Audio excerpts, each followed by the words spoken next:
I am on my way to Columbus. I'm going to race tonight at, it just dawned on me when I saw this, I wore the shirt yesterday. Now you don't know that because I didn't give you an update yesterday. But I did, truthfully. I wore the shirt yesterday. So, I'm on my way to Columbus right now to race Spirit Dio and Path of Totality. Luckily, they were nice enough to put us in race 3 and 12. So I'll be here all night. I don't know if you can hear, I'm sure you can see out the window. It's also pouring rain, my favorite weather to race in. There's supposed to be a gap in the rain tonight, but rest assured, it will be raining when I race both fillies, so that's fun. This has been an incredibly, you know what? I take a lot of stress on and it rolls off my back pretty good throughout the year. So I was going to say this has been one of the most stressful weeks of the year, and it definitely feels like it has been. But I don't know if it is. You know, sale season is stressful. Paying for the babies, that season is stressful. Training them down, staking season is stressful.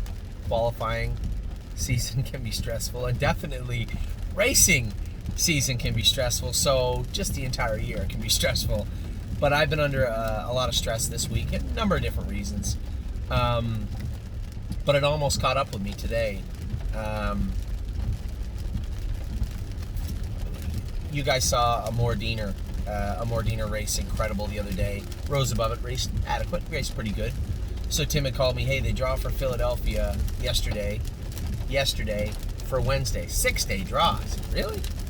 I really wasn't sure when the next stake race was. I was going to look it up, but I didn't know it was 6 days out. So he said, what are you doing on Wednesday? I said, well, I know in Ohio it's mostly Tuesday and Thursday. I texted Jason, what do we have going on Wednesday? He said, West 52nd. That's it. I don't need to go to the Meadows for anything. Yeah, I can go drive them. Never thought anything of it. They draw decently, I guess. You know, Amor Diener's coming off an incredible mile.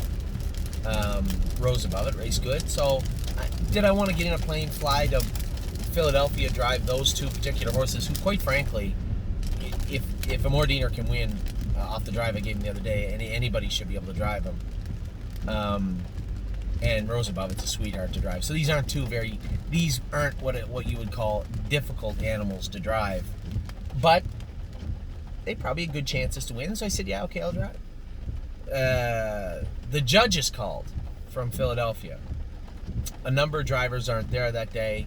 You know, would you be available for extra drives? There must be a lot of drivers who are not there. You're asking me to drive. Yeah, I said, yeah, if you need a driver, I'll drive. Whatever, I don't care. 12:10. That was at like 11:30. 12:10. I'm getting on the race bike, and I know exactly when it was. I trained Taiwan on today, by the way. She was absolutely fantastic. Trained her today at Northfield. I'm getting on the bike, and it dawns on me. Wednesday is Bomb Hugger in Batavia. So I checked the schedule just to make sure. I know before I checked it is. I called the judges back. I said, man, I am really, really sorry. Just with everything going on, I'm usually... I live in chaos, but usually... I don't miss stuff like this. My filly is racing in, our filly is racing in Batavia on Wednesday. I kind of got to be in Batavia. I'm really sorry. She goes, oh, it's all right. She goes, we'll take you off those two. Who do you want to drive? I said, Mark. I didn't even ask her. I said, Mark can drive. And she goes, Mark McDonald's coming to Philadelphia on Wednesday? I said, he is now. So I asked Mark to go to Philadelphia an hour ago. It's like 5 o'clock. I said, listen, the one colt should be 8 to 5 morning line, I'm assuming. We put him back in the Stallion Series after he crushed them, parked the whole way. He's got to be picked to win. The other colt's handy as a shirt pocket. You just put him on the gate. Wouldn't surprise me if he went in 57 or 58. They both got good shots. So Mark is going to go drive them. But and this is no joke, because if they had carted me on 6 horses in Philadelphia, and then I booked off on race day to go drive at another track, they don't take that very lightly. I think it's like $200 a horse they fine you, if I'm not mistaken. It's a lot of money. I was there one day when Brett Miller made a mistake and was carted at 2 tracks. Now, I'm not Brett Miller. You're talking 10, 12 drives. and it was a gargantuan amount of money. And he said he was livid. Those are the rules. So I was luckily, I don't know what scratch time is in Philadelphia, but I think it's 12. So thank you to the judge in Philadelphia that helped me out there. For whatever reason, I thought a bomb hugger in that second, in that instance. Thank you, voice in my head. Saved me quite a bit of money. So, talking about that, bomb hugger drew 5, the 7th race, going for $51,000. She's in with the horse Andy Miller that was second to her. A couple other horses look good in there, so it should be a good race, should be a good day. We have a Mordiner and Rose Above It, as I said, also on that day. Now, that was big news. Not near as big as this. You know, I wasn't surprised after Mischievous Rose's race last week. We had a number of agents call. Now, keep in mind, dealing with you guys is not normal, and not your fault, but when you have a lot of owners, it would be impossible. Usually when an owner calls, said, hey, is that horse for sale? Yeah, how much? Well, I'm not pricing that horse. You know, and I can't ask 30 people to price the horse. You know what's going to happen. You'll get $1 million from one person and, you know, 70,000 from the other. No one will ever agree. So I make it pretty clear to the agents, make me an offer and I'll bring it back to our clients. There was a lot of offers. There was 2 people that were going to offer us money, and then one offer just came out of left field, and it was from Determination, through somebody, through an agent. It was from Determination for a very large sum of money. We had just concluded the deal, and Mischievous Rose has been sold. She has left the barn, and she is entering the stable of Luke Blais. Well, she did enter the stable of Luke Blais 20 minutes ago. So, don't bother. You know what? There's no need asking me how much. It was a lot of money for a horse that just won a grassroots first lifetime start. You're welcome. There's a lot of people out there that I convinced, you know, asked and convinced to buy shares in this filly way back when in February, March. You were probably one of them. Maybe you didn't get shares in that filly, but you know that I was pushing her and a couple of other horses that were privately sent to us way back in March. So good for you. Good for the people that owned the filly. That was a pretty good deal. Just one of those things where it was just enough money you couldn't turn down. That's what it was. So, Mischievous Rose, 1 for 1 at the stable.ca, Johnny McKinnon, James, all the people that took care of her, Teresa right now, and even Mario that drove her so wisely and smartly the other night. Listen, I would love to take credit, but I may have sat behind that mare once or twice, maybe. You know, James and Johnny have done a great job with her. So, she'll be entering Luke Blais stable. She has entered the Luke Blais stable, and good luck to them. Now, as I was thinking about all this stuff, it dawned on me that because I had such a stressful week, I had stuff to send out, I had updates to give. I didn't get any of it done. None of it.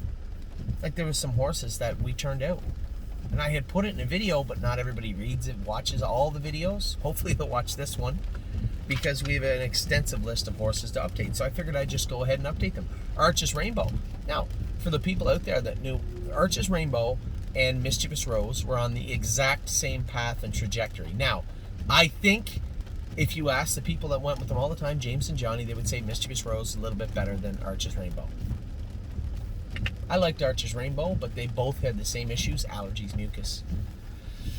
One filly was sold for a lot of money, and the other filly, we pulled her hind shoes off and kicked her out in the field. 2 fillies went out. We'll talk about the other one, but I can jump back and forth. Rosie's Masterpiece is out in the field, and I was worried. I didn't know. We pulled their hind shoes off. I said, I'm sure they'll get along, won't they? They did. They went out together and run and ripped and tore around the field out at Sean Brisebois' place. Now, one of our clients, a good friend of mine who's been with me from the start of the stable.ca, Sean Brisebois, has a run-in shed and a big field full of nice grass. So it's a great time of year to get those 2 fillies out. Let them relax. Archer's Rainbow still. Tons of mucus in her throat, allergies. One side of her throat's a little weak. Just needs to mature overall, and that's exactly what we're going to let her do. I think this filly's got a ton of talent. We're just asking too much of her. It's the easiest way to put it. Rosie's Masterpiece, same thing. Mario said a little mucus, little this, little that, but ultimately, big giant filly that just needs some time off. So that's exactly what we're going to do for those two. Better Be Sawyer the other night. Jesus, what happened with her? Well, obviously she was sick, but you didn't really get that confirmation in writing from me. She was sick. She did have a little blood in her throat. She was sick and did what she could. So she needed a couple of weeks off. I think that was a week ago. So, geez, it got hot in here. Wow. So she'll be back in training this week, and next week she'll probably race. Garden State Dio. Massive qualifier. Then she went to New Jersey. My biggest problem was, I knew where everything was on that filly, and then sent her down there, and Mark swears that her hobbles were tight enough, but just don't think they were. I could be wrong. I don't know. So the problem was getting her home. As I started this video, I didn't actually know where Garden State Dio was. We were trying to get a ride back from Pennsylvania to Northfield or the Meadows. Joe Morris, who ships a lot of horses around, I had messaged him and said, hey, can you get this horse from Wynn back to somewhere here, please? I'm at Northfield, but we have horses with Tim at the Meadows. Either would be sufficient. So I just literally got a text message from Tim Twaddle saying Garden State Dio showed up. Like she was a dog and got out the back door in the middle of the night and nobody could find her. She showed up. She's at the Meadows right now. We'll get her back going. I have my eye on Lexington. I believe we have 5 horses. Haven't talked that much about that. In passing a couple of times. Unbeatable Kemp, I still don't know where he is. He went out the back door. I can't find him. I mean, I talked to Ronnie and Soda last week and said I may as well just send him back home. He goes, yeah, I'll look into it. Ron Burke's you think I'm busy? Ron Burke's got 300 horses. Many of them very, very good horses. So I had texted him in passing, say, hey, Globetrotting was great. What about that colt? Maybe send him back? No response. Nothing. So I gotta get, I don't want him to say, hey, you're bugging me. I'm sorry, I want to, where's my horse? I have to get him back. So Unbeatable Kemp has to come back to Ohio. I'll get Garden State Dio back to Ohio. Now here's the thing, I want to race Garden State Dio probably at the Meadows. Maybe we'll qualify at the Meadows. What am I doing Tuesday? I'm racing in stake races at Scioto, but theoretically I'm not really doing a whole lot in the morning. So maybe I could skip down to the Meadows and qualify Garden State Dio. Although she's coming off a break, she doesn't need a qualifying line. She has a flat line for Kentucky, I think. Nice to race her maybe once. I'm gonna do something with her, qualifier or schooler or combination of the two. We'll get her going this week. I guess without all the information in front of me and just talking to you plainly, I would say we may qualify her Tuesday, but we will see. We'll see what happens. Duke Dio's planned to come back next week. Somebody actually sent me a message the other day and say, hey, where's Duke Dio? Well, I told everybody 3 times he was out in the field. But did I write it in a message to the Duke Dio group? No, I don't believe I did. So, Duke Dio is in the field. He's coming back next week. I want to give him 3 weeks off, remember? I'm going to go easy with him for a week. I want to let him grow up a little bit. You'd be surprised out in the summer, out in the sun, out in the grass, running around and playing, how quickly these horses can fill out. And although 3 weeks isn't 3 months, I think it'll play a role in helping getting this colt on the straight and narrow. So Duke Dio will be back in next week. Hope's Reprise, formerly Harlan L. He's up for sale. We won't race him again. He will be sold. Just hitting himself. He's hitting his knees. He's growing. He's a big colt. But ultimately, he's not going to be an effective horse. Not for us. Maybe for somebody else, but not for us. So we will likely sell him. Kathy with an eye. Where's Kathy at? Well, Joel knows. I know. Kathy had pneumonia and was sick. We turned her out just to let her relax and heal up. So we'll probably bring her back in October-ish, somewhere around there. Peanut Butter and Jelly, she's done for the year. Not really injured, not to the point where there's an acute injury where it demanded that we stop with her. No, but She was running in, getting out of gear a little bit, took her to the vet. The vet addressed the situation she found, went to race her the next time, running in a little bit. Had mucus in her throat. She was coughing the day after. Oh, got a pace 56 right now. You guys, so almost there, boss, was third and 55 or something the other day, 54 the other day. You know, you've got to race hard, and, you know, if you can't, if you're not good enough, fine. That's a hope for prize situation where we're going to sell you. But if you have issues and you just need to grow up and fill out, well, I think it's incumbent on us to do the right thing and give her the time to do so. So, Peanut Butter and Jelly is out for the season. Prince Tab, along with Hope Surprise, for totally different reasons. Prince Tab doesn't hit anywhere. I don't really like his attitude. No, he didn't wow me the other day. Now, when this horse fills out and decides he wants to be a horse, he could be a nice horse. I don't think this is the last we're going to hear of Prince Tab. But at the same time, right here, right now, he's not really that interested in being much of anything. And does not like being on the track. A little bit sour the other day. Just a small, ordinary horse in the deepest end of the ocean in Pennsylvania. And just doesn't really need to be, to be racing for us. So he is up for sale, and he'll be leading us also. Prairie Fire, here's a great one. Prairie Fire, what's up with Prairie Fire?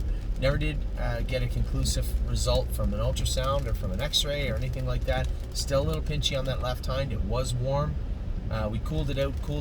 There was still a tiny bit of heat located halfway up the lag. We blistered him. It blew up. We blistered him. We're going to cool it out. And then after we cool it out, we're going to put that ultrasound on him again. Now, I don't know if there's much of anything there. If there is, it's minute. But at the same time, there's something there. I just don't know what it is. So did he bruise it? You know, what is a bruise? What's a bruise look like under ultrasound? I don't know. Did something to it, but I can't race him like that. You know, and furthermore to that was the left hind. This horse has been running in his whole life. Whereas a Roller Bird, a Murphy Blind in the left. Sure, he looked good in his qualifier, powered through, 59, raced great, flying on the end of the mile in his first race, second in 2 minutes. But watch the race. Halfway down the lane, he darts into the left. Coming out of the turn, he did it a little bit. Halfway down the lane, he did it a lot. So why does a horse, when they go to accelerate forward, dart left or right? Is that pain? Is that interfering? Is it a combination of both? Something going on there? Don't know. So Prairie Fire, not just that left hind, but his entirety. The entire mechanism that is Prairie Fire, we are going to take a very close look at over the next week. Simply put, I can't race him until he's right. You don't want me to. Certainly don't want him to. So why don't we just do it right? You know, you guys know now, you get a good look at it. To be any sort of stake horse, you have to be able to bring your A game. Buckeye or, you know, they set a track record in the Buckeye. They had 56-3, 2-year-old trot and colt. First lifetime start in the Buckeye last week. Little side note, that horse that set that track record drew the rail. It was Slim Jimmy on Saturday night. But you have to be able to go and you have to bring your A game. If you can't bring your A game, it's up to us to find out why and fix it. That's what we're doing with Prairie Fire. We talked about Rosie's Masterpiece, what went on with her. She's out in the field now. Going to give her, I said 3 weeks, but it might be I'm going to file it under undetermined just yet. We're going to see how Rosie does over the next 3 weeks. A lot of people asking why Spent was sold. Spent hurt himself. Left hind leg. But the injury was found in his left hind leg. It was a 28% tear in his suspensory. It'll heal, but my personal feeling and track record with hind suspensories on trotters, very poor. I suspect it's very poor with everybody because it's such a subjective injury. Some horses can get over it, some can't. And we decided that we weren't going to continue on and move forward. So that's why Spent was sold. Before you try to draw lines between Spent's left hind leg and Prairie Fire's, Spent's injury was obvious and very detectable under ultrasound, and Prairie Fire, we've never found out what is going on inside that left hind. Stonebridge Ducati, another horse. What's up with him, in case you missed it? Some lines were found in one of his knees. Doesn't matter, it's a maturity thing. You know, if you had a pushed on, you could have ended up with a fracture. You might have locked out and not, but I'm not relying on luck. I'm not flipping quarters. You know, not flipping quarters with with the safety of our horses that we put all our time and money into. And here's the biggest one of all of them, I guess quietly, 3 Point Blue Chip. What is going on with 3 Point Blue Chip? So here's the scoop. 3 Point Blue Chip is the best bred horse, I think, we ever bought. Supposed to be a world champion, the most expensive horse we've ever had. And if he isn't, he isn't. But I can see a big, giant, good-looking, happy horse training right now, where a bit of a cranky little bugger was before. If you saw him now in the shed row compared to 3 months ago, you'd be like, wow, what a transformation. He looks like an expensive horse. He looks like a good horse. And I've been hesitant and sheepish to tell everybody how much I've been with him. I've been in 2-2, last half of 58 with 3 Point Blue Chip by himself at Northfield. And to put that into context, you couldn't train that horse at 25 by himself in April. But he's just not there yet. Now, a lot of people are going to be like, well, how fast do you want to go? It has nothing to do with speed. It has to do with how he presents himself on the track. This is a horse I've told you we're pointed towards the Champlain or the Wellwood or the Valley Victory late in the season. This is a horse that I want to be a Grand Circuit horse. Now, I can't make him be a Grand Circuit horse. I can't make him be a world champion. I can't make him be a good horse. But I can do everything in my power to help him become one. And not asking him to do too much at any point is exactly where that starts. Trained at 2-2, great. His knees do bother him. Now, he didn't the last time, but after we trained 3 Point Blue Chip over the last 2 months, the next day, a little pinchy starting out. Right front foot, a little warm. Both his knees still open. We had them x-rayed. Third carpals are, what did he call them? Reactive. So what that likely means, I believe what he's saying, vet speech, is you train him hard, his third carpals are sore the next day. Is that because he's big and strong and heavy? Is that because they're weak? I don't know. We trained him at 2-2. He was sound afterwards, but his knees do carry heat. So are they getting better? Because visually, I don't see a difference on training day or the next day or the day after. But to the touch, they are still a little warm. So maybe it's him improving. I'm asking you not to rush me when it comes to 3 Point Blue Chip, because I think there is a good horse in there. You know, realistically, this is a horse that I could see easily over the next 2-3 weeks improving to the point where I say, okay, he's ready to go, sending him back. And I had mentioned a trainer like Ben Bergeron or somebody, sending him back to someone. Having James go with him a little bit. This would be a good horse for James. This is a James horse. I have to channel my inner James every time I go on the track with this horse. And, but he's a nice horse, I believe. I believe there's one lurking in there, itching to come out.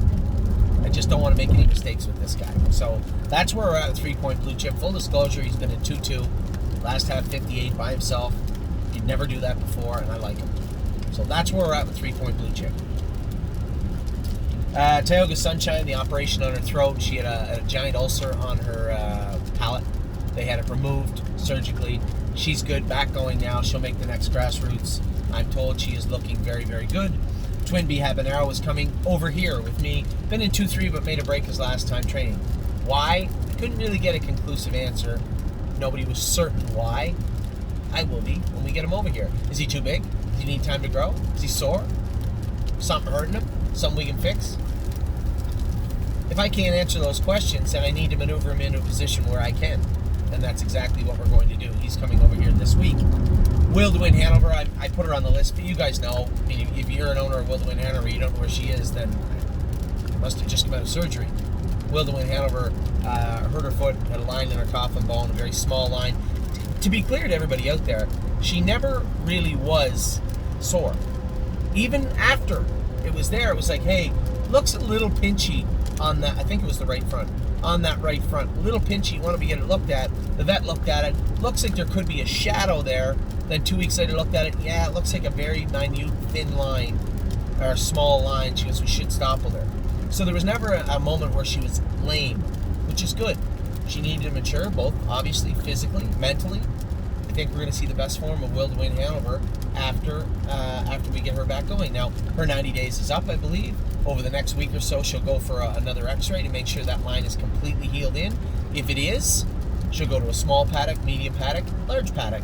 probably 2 months out in the paddock or so. We'll start her back up later in the fall. Now that's a 2-year-old's, 3-year-old's adrenaline rush. What happened to him the other night? Scoped absolutely full of mucus. I need 2 weeks for him to get over that. Can't rush him back next week. Gonna have to dry him up, clean him up, put him back up in the same class. Not next Thursday, but the Thursday after that. Gray is the new red. I can't win. I tried to protect this filly. We tried to find a place to race her. We bought her back out of a sale. She's just not competitive, and not for us. And I had somebody get angry. We're selling Gray is the new red. A nice young lady called looking to buy her, to race her in the fairs, the overnights, wherever. And I can't for the life of me come up with one reason to turn her down. So we're not. And I had one of our clients who was upset. And I apologize to that person, but at the same time, I'm sorry, I just can't keep a horse because she's pretty. She is pretty. I'll give her that. She's a pretty little filly. She's not fast. She's not durable. And quite frankly, not an effective racehorse. So I'm sorry if people get upset with me, but at the same time, I have to wear a lot of hats. And one of them is a business-oriented hat. And if we have horses in our barn that just simply are not effective, I have to formulate an exit plan. And we will be exiting from Gray is the New Red's ownership, I believe, starting tomorrow. At Glare AM, again, to be quite frank, trained terrible today. But didn't hit that same spot. Scoped a little bit of mucus. I suspect when we pull her blood, you're going to find some AST issues there. Nothing we can't combat, fix. But I want to take a very close look at her blood, speak to the veterinarian, want to make sure that there's no allergy issues or sickness there. And if there is, how do you want to combat it? And listen, the horse I saw on the track, I trained her in 2-2 last quarter in 30 seconds. It's a 55 trotter. So I expected more. I thought we would have more, and we didn't. So there was a power outage with the filly today at Glare AM. Not sure why, but I would like to get to the bottom of it. Jazzy Judy, another client messaged me that said she raced terrible. A guy drove her terrible. If you look, those weren't Delaware fillies. Those were Maryland eligible fillies. So she was foaled at Win Back in Maryland, which made her eligible to that race. But the horse that was in there was a Cantab Hall and a couple other ones in there. Now, I'll be quite frank. I didn't get to see the race, and I couldn't watch the damn replay for the life of me. I couldn't find it. I looked on Racing Day, couldn't get it there. I don't have an HBI account, so I couldn't watch it there. But Jason watched it, and he told me, he said, well, the guy came out of the 2-hole and kind of getting in her way, and he didn't want to. He said he made it sound like you just kind of got a shitty trip, but it's just the way it was. At no point did he allude that the filly didn't race good, and I don't think he put the blame on what's the driver's name, Art Stafford Jr. I don't think Jason put the blame on him either. So this is third-person information to you. This is a filly we're trying to keep tight. We want to keep tight for July 29th. That's when she races for 100. So I'm not going to quibble about a little race for $12,000 in Ocean Downs, when really all it was a paid training trip. From what I can take, it seemed like Jimmy had nowhere else to race her. Harrington was down for that time, and he decided to put her in Ocean Downs. So finished fourth, get a little bit of money, but as far as driving her bad, I'd rather her not be first over or butchered, especially heading into a race where we need a sharp. So Jazzy Judy's next big race will be July the 29th. Miss Meringue, I get this all the time. Miss Meringue, where is she? Fair question. I try to answer it all the time. Miss Meringue, it just compounding stuff. One thing, then another, then another, then another. It just seemed like we were always, there's pieces of the puzzle falling out. We're putting it in and putting another one in, and just couldn't get it all put together. Now we've been running her hard for the last 2 weeks, 3 weeks. Tomorrow, we are going to snap her and Rose Run Why Not in the bike and train them a stiff mile. And I expect that they'll do well tomorrow. So we'll see about that. But Rose Run Why Not sound looking good. Horse coming up in a minute we'll talk about in the same scenario. Miss Meringue seems fine. I suspect we'll train her in 2.4, 2.5 tomorrow, and that will lead her down the path to very soon going behind the gate in a qualifier. Mama Knows Best was sick the other day, just sick, coughing the day before, a little bit of a temperature. She also is hitting where Aglarium hits. Who's the other horse? Amy's filly, Isa 10 hits there also. So we are going to gallop her tomorrow. First time she's ever galloped. She's actually pretty sure-footed, so it might be a chore to get her to gallop. But we'll get. I did the other day leaving the gate. So we're going to gallop her tomorrow and see how she is. I suspect she'll be sharper, stronger, especially with the week off. It would have been a real mistake to ship her to the Meadows and race her to the 7-hole the other day. I think that would have been really detrimental to her. So good job by Kirby and Jason to recognize that she was a little sick, and we scratched her. My Jazz finally got her back qualifying. Oh my God, what a nightmare that was. You want to talk about an innocuous injury that can be very difficult to fix, well, pinpoint and then fix, much like we talked about Prairie Fire. My Jazz. You know, there's a filly that we knew it was a foot issue. We knew it was not a broken bone. It was not an injury to soft tissue. We knew it was in the foot. We just couldn't get it right. And it wasn't until we really opened that up and had a look at it, from an experienced blacksmith that worked on this type of issue, did we realize and find out that it wasn't one injury, it was 3, all jammed into one foot. It looks like we got her 100% now. Now we're working on some of the residual issues that were lingering. She was off up front, which put a lot of pressure on her hind end. She's one ankle that's bothering her. We're going to be working on that. She qualified well, and she is and will be and is entered for the Buckeye next week. So her first start of the year will be almost August. Wow. So My Jazz, the good news is she's back to 100%. Bad news is it's almost August, so she'll be racing next week in the Buckeye, coming off a great qualifier. Jason swears she won the qualifier. The chart line swears she was second beat ahead. But regardless, either way, it was 58 last quarter and 29, a good mile for our girl. Perfect record. Didn't really come back from New York the way I wanted. It wasn't his fault. He just didn't. He just feels like he's in a funk.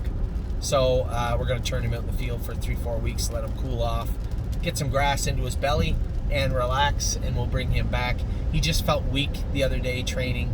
There's not much I can do when their blood comes back good, and they have very little mucus or blood or anything like that in their throat. No indications of what caused that weakness to begin with. You really have to step back and understand these are living, breathing animals, and sometimes the best thing to do is just leave them the hell alone for a little while. So turn him out in the grass, let him sharpen up on his own, just give the horse a break for a little bit, and that's exactly what we're going to do. Last, not least, but last, because it's an hour, is Rose Run Why Not. Exact same situation as Miss Meringue, almost identical. It was so well, funny, but not funny, in the sense that way back when we bought these fillies, what did I tell you? One was a twin of the other. Well, now they're both late for the party.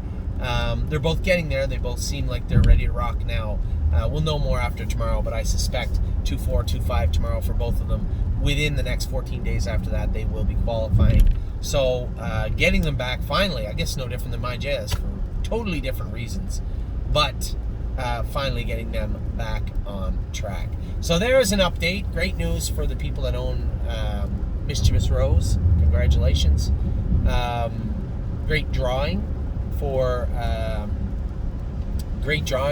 our horses in Philadelphia. I think we drew 3 and 5, and we drew 5 with Bomb Huggers. So Wednesday is shaping up to be a fairly important day for the stable.ca. So let's see what happens with the stable. So as it turns out right now, we have 2 horses in tonight and a bunch racing all over North America. So for anybody racing tonight, tomorrow, the rest of the weekend, all the way to Wednesday, good luck. Hope you're having a great day. The rain is subsiding. Maybe I'll luck out here in Columbus, Ohio. Take care.